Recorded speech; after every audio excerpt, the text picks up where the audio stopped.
Hey Capricorn, I'm Eleanor and welcome to Peaches by Starlight Tarot.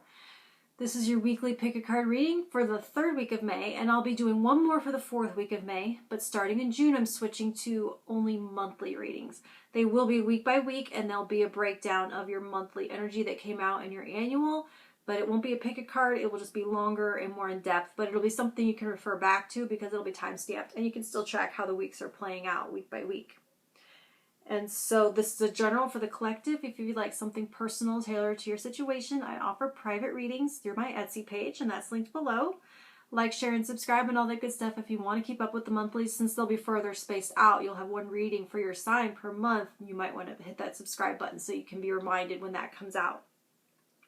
Your energy this week is the Elder, tied with your monthly energy of the Four of Wands. So this is going to be pause and reflect, a transition, a threshold, interstitial time and liminal space, as I like to call it. So you're in this kind of in-between state, in-between worlds, where you're deciding what stays and what goes. Or do I go in or do I go out? Do I go forward or do I go back? So that's kind of the energy. So I'm using the Book of Doors and the Butterfly Effect Tarot. I have stack 1, stack 2, and stack 3. They're timestamped below, so you can skip to the one or more than one that you feel has a message for you.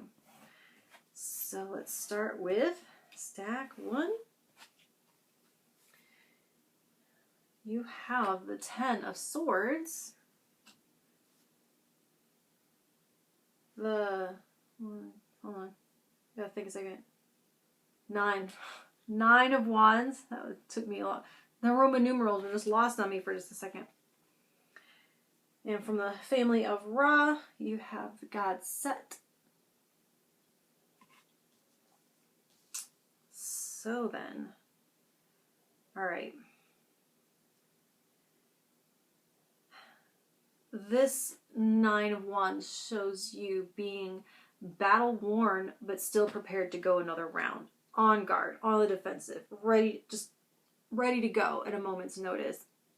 Watching out, vigilant, looking for that threat. And so this pause of action feels full of tension, coiled, ready to pounce, right? But I'm hearing with this 10 of Swords to stand down. This threshold that you stand at right now, you're choosing whether to proceed into battle or to walk away. With Set here, the prognosis of success, if you choose to engage in conflict, is limited, if not bleak.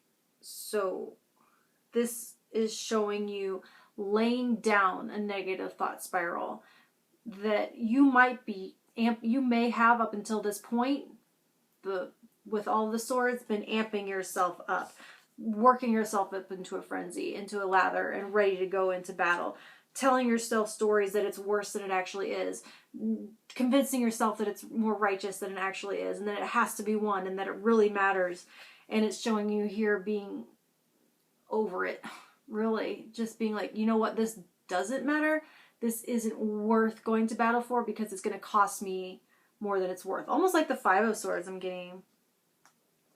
So whatever it is, that thought spiral that's fueling the combative fire, this is showing as a harbinger of defeat. And that your success, this doesn't mean that no matter what you do, you're defeated. It means that with this, the success lies in being done and overcoming that negative thought spiral and laying it down. And then you can move forward and past that threshold into a more free energy.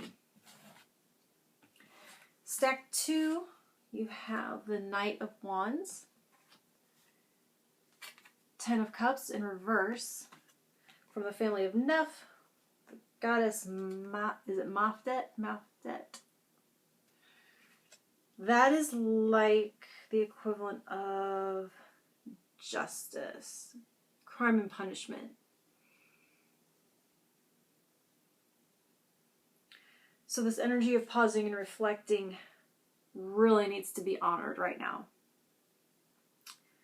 this shows moving forward impulsively by the seat of your pants will have consequences at this time. You're facing a threshold of whether or not to take a risk to leap towards your ultimate fulfillment, and there's a potential that it could end up costing that instead. And so this is no way to tell you what to do or what not to do. Is for entertainment purposes only, right? But what I am getting with all of this is that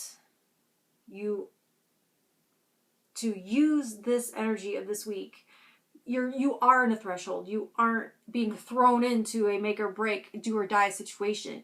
You're getting a whole pause. This whole week is a moment to stop and enjoy the moment, and you get a breath.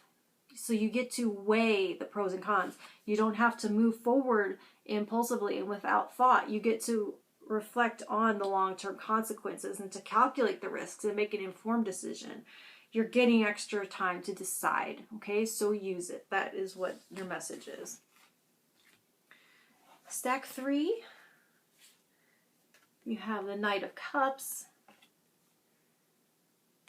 the Hanged Man in reverse, from the family of the Duat Apep. The Duat being like the underworld. And so this implies this threshold energy is that space where it's like the darkest before the dawn. That space where you have held yourself back from entering before you are ready, biding your time until you felt brave enough. You've been holding yourself back, but now that is in reverse. It's talking about being ready, finally feeling that you're ready to put rubber to the road and enter in, move forward, take on this energy and move forward to face the demon, to face that pain, to face whatever that thing is, that fear within you. And with this Knight of Cups, though, it's not to slay it. It is to listen, to hear its message, to open up your arms, to embrace it, to let it cry on in your shoulder, and then return that lost part of you into yourself and to rise again. This is talking about, this is right before the sun rises. So you rise, you go into the dark, you pick up that lost part of yourself and face it. As scary as it is to face it, you realize that all of that is you with an unmet need, and you integrate it and you rise again whole. That's what I'm hearing for this week, Capricorn. I'll talk to you next time. Thank you.